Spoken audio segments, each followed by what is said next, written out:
여러분 오늘도 안녕하십시오. 이신근TV에 찾아와 주셔서 반갑고요. 고맙습니다.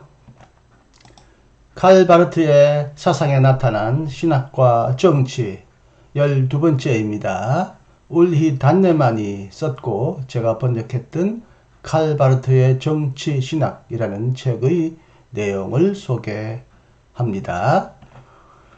제1장 칼바르트의 두 로마서 주석에 나타난 신학과 정치의 상관관계, 그 중에서 이 사회의 희망으로서 하나님의 나라, 로마서 주석 제1판에 나타난 신학과 정치의 상관관계인데요. 오늘은 마지막으로 3. 정치적 행동의 목표로서 하나님의 나라입니다. 여기는 울리 단네만의 요약과 평가가 곁들어 있습니다. 읽겠습니다. 우리의 분석의 결과로 나타나는 점은 바르트에게 사회의 희망인 오고 있는 하나님의 나라가 또한 사회 속의 정치적 행동의 목표이기도 하다는 사실이다. 로마서 주석 제1판에 대한 해석의 요약으로서 이제 이 기본 주제를 다루고자 하는데, 다시 한 번 더 이 주제가 신학과 정치의 상관관계에 주는 파생적 귀결, 결론에 주목하고자 한다. 여기서 우리는 두 가지 문제에 집중하고자 한다.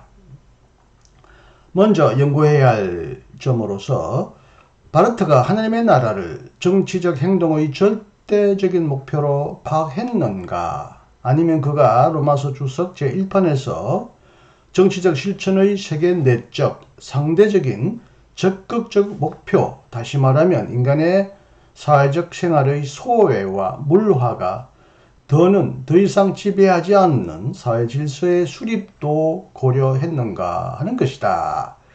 다른 한편으로는 바르트의 하나님 나라 이해에서 그의 신학과 정치의 연관성의 발전에 상당한 적합성을 갖는 한 가지 관점, 즉 소외 사상과 민주주의와 사회주의 개념의 결합이 고찰되어야 한다. 정치적 행동의 목표 혹은 목표들에 관한 질문에 답변할 수 있기 위해서는 우리는 무엇보다도 먼저 한 번 더 로마서 주석 제1판의 신학과 정치의 연관성이 무엇을 말하고 있는지, 무엇을 할 수 있는지 밝혀야 한다. 자유주의 비판에 관한 우리의 설명이 지적한 점으로서 1. 바르트가 사회의 부정적인 하나님 관계를 분석하는 것을 넘어서 사회적 소외와 물화를 정의하는 일을 시도할 수 있다는 사실, 그리고 2. 더 나아가서 그가 자유주의적인 사회 질서의 특수한 소외 구조를 확인할 수 있었다는 사실을 들 수 있다. 소외된 사회, 그리고 그 출현 형태의 하나님 관계를 인식함으로써 바르트는 그것을 정치적으로 비판하는 데까지 나아갔다. 다른 한편으로 하나님의 혁명 이론에 관한 우리의 설명이 지적한 점은 1. 바르트가 하나님의 나라의 자기운동과 더불어 수행되는 소외된 사회의 배제를, 소외된 사회의 철폐를 신학적으로 정치적으로 사고할 수 있다는 사실, 그리고 이로부터 소외된 사회 구조를 극복하려는 인간의 시도들을 비판적으로 검토할 수 있다는 사실이다. 이 모든 점은 로마서 주석 제1판의 신학과 정치의 연관성이 우선은 비판을 수행할 수 있었음을 분명히 보여주었다. 즉 하나님의 나라의 절대적 긍정성 때문에 소외된 기존 사회만이 아니라 자신을 오해하는 혁명에도 저항해야 한다는 것이다. 정치적 행동의 목표에 관한 우리의 질문에서 중요한 것은 로마서 주석 제1판이 모든 세계 내적, 세계 내재적, 세계 안에 있는, 그리고 상대적인 것을 비판하는 일을 우선하고 있음에도 불구하고 화해와 구원 사이의 세계사 안에서 하나님의 나라의 상황이 선취되고 있다는 점을 고려하고 있는가를 확인하는 것이다. 구원의 성리 이전에도 이미 하나님 나라에 길들인다라는 바르트의 사상은 여하튼 그러한 그러한 생각을 보여주는 듯이 보인다. 그렇지만 좀 더 정확히 살펴보면 두 가지 문제가 생긴다.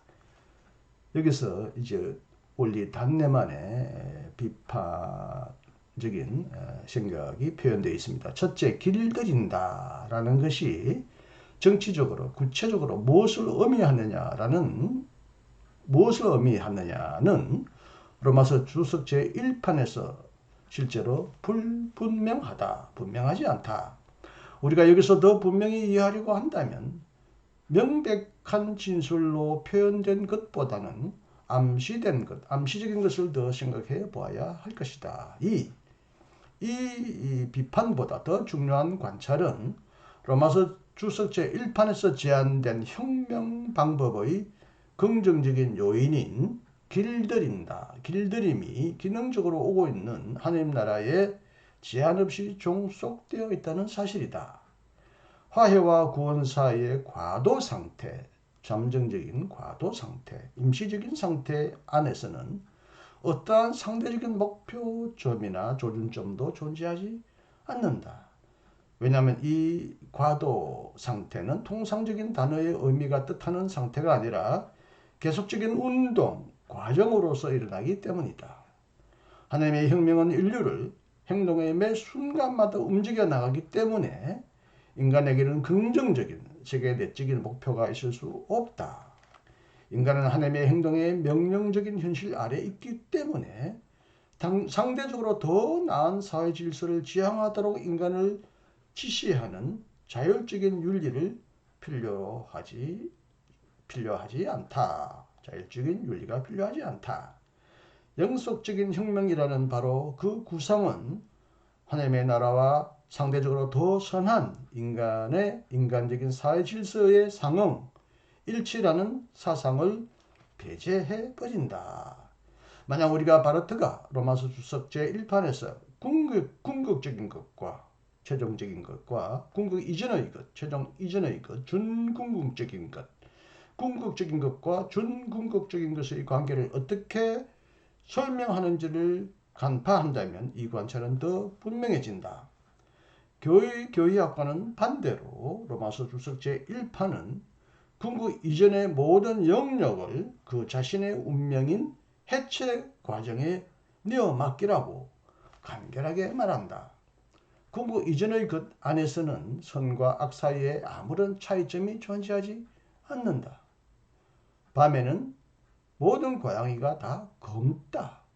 궁극적인 것과 궁극 이전의 것의 대립이 신학과 정치의 연관성에 어떤 의미를 주느냐라고 하는 것은 교회학에서 정치적 행동의 긍정적인 세계 내적인 상대적인 목표를 나타내는 두 가지 개념, 즉 민주주의와 사회주의의 개념을 사용한 데서 모범적으로 드러난다. 로마서 주석 제1판에서 두 개념은, 즉 민주주의와 사회주의라는 두 개념은 자치 안에서 모순되는 진기한 분열 모습을 드러낸다. 한편으로 양자는, 즉 민주주의와 사회주의 개념은 소외된 사회의 표현으로, 다른 한편으로 하나님 나라의 요소로서 이해된다. 따라서 양자는 로마서 주석 제1판에서 소외된 사회의 현재적인 출현 형태에 대한 긍정적인 정치적 대안이 되지 못한다. 양자는 민주주의와 사회주의는 궁극적인 것과 궁극 이전의 것을 매개하는 도구가 아니며 항상 더 상세한 자질이 부과되어야 할 수단이다. 그러나 여기서 분명해지는 점으로서 교회학의 견주어 볼 때 궁극적인 것과 궁극 이전의 것의 관계가 아직도 충분히 해명되고 있지 않다. 인간은 모든 것, 즉 하나님의 나라를 받으면 인간은 동시에 사회 안에서 상대적으로 개선되는 것은 아무것도 받지 못한다. 로마서 주석 제2판은 이 관계 규정을 단순히 뒤집은 반면, 즉 아무것도 받지 못하는 자는 실로 모든 것을 받는다 라고 할 수 있다면 교회 교회학에서 바르트는 하나님의 존재와 인간의 존재 안의 상응이론, 유비론으로서 이 문제를 신학적으로 정치적으로 의미 있게 해결하는 데 성공했다. 끝으로 짧게나마 여기서 논의해야 할 두 번째 문제, 즉 하나님의 나라, 민주주의, 그리고 사회주의의 상관관계를 다뤄보기로 하자. 바르트가 로마서 주석 제1판에서 민주주의와 사회주의를 하나님의 나라의 요소로 표현했다면 이 두 개념이 하나님의 나라의 설명에, 정의에 참여한다는 결과가 나온다. 하나님의 나라는 로마서 주석 제1판에서 자유의 평화의 나라로, 그리고 그와 함께 인간 존재의 소외와 물화의 결정적인 극복, 폐기로 특징지어졌다. 하나님의 나라는 하나님, 인간, 그리고 자연의 보편적인 재통합, 상실된 모든 것의 회복을 실현한다. 따라서 하나님의 나라의 민주주의와 사회주의는 바로 소외와 물화를 극복하고 폐기하고 인간과 사회의 부정적인 하나님 관계를 극복하는 것을 본질로 갖는다. 이렇게 소외 사상이 민주주의와 사회주의 개념과 결합된 것은 다른 신학적 차원에서 볼 때 후기 바르트의 명제의 전주곡이다. 이 명제에 따르면 민주주의와 사회주의를 위한 투쟁은 사회적 소외와 물화를 억제하기 위해 화해와 구원 사이에서 전개되는 투쟁의 구원 요소로, 구성 요소로 파악되어야 한다는 것이다. 마지막으로 확인할 수 있는 점은 앞에서 말한 관찰 내용이 로마서 주석 제1판과 신학과 제1판의 신학과 정치의 연관성이 이중적 관점에서 문제점을 남긴다는 것을 분명히 보여주었다는 사실이다. 그래서 바르트의 견해에 대한 문제점이 다시 설명됩니다. 첫째, 1. 참으로 소외된 사회의 구조를 꽤 구체적으로 바르트가 비판했지만 그 신학적 기본 구상에서 볼 때 긍정적인 세계 내적인 정치적 목표 설정을 설명할 수 없는, 세계 안에서 긍정적으로 정치적인 목표를 설정할 수 없다는 것이 없는 이런 신학과 정치의 연관성은 기존 하는 사회 질서만이 아니라 사회 재편의 모든 시도까지, 사회 재편 혹은 사회 개혁의 시도까지 무차별적으로 추상적으로 부정하는 위험에 빠진다. 이러한 추상적 부정은 결국 비정치적인 것이 된다. 신학과 정치의 진정한 연관성에는 더 나은 사회 질서의 전망도 속해 있다. 이 두 번째로 비정치적인 것으로 빠질 위험은 정치적 이론 형성의 차원에서만이 아니라 바로 정치적 실천의 차원에서도 드러난다. 로마서 주석 제1판에서 요구된 기존하는 것에 맞선 끈질긴 대립의 정치는 만약 그것이 사회적으로 적합해지려고 한다면 실행할 수 없게 된다. 바르트가 교회의 동맹 파트너로 주목한 사회민주주의는 그 강령과 자기 이해에 따르면 결코 대립만을 해온 것이 아니라 과거와 미래에서, 논문 같아요. 과거와 미래는 논문에서 분명히 언급한 대로 항상 긍정적인 목표도 추구해 왔다. 그러므로 후기 바르트가 정확하게 본 것처럼 교회와 사회민주주의의 동맹이 가능해지기 위해서는 어느 정도의 공통적인 적극적인 목표 설정이 존재해야 한다. 기존 하는 것에 맞선 끈질긴 대립은 로마서 주석 제1판이 의도하는 대로 비그리스도인들을 하나님의 세계혁명의 전제를 위한 일에 끌어들일 수 없고 오히려 그리스도인들을 기존 하는 사회 질서를 비판하는 비그리스도인들과 분리해버린다. 정치적인 목표가 없는 혹은 하나님의 나라를 직접 겨냥하는 이런 대립은 비그리스도인들에게는 무의미하게 여겨질 것이다.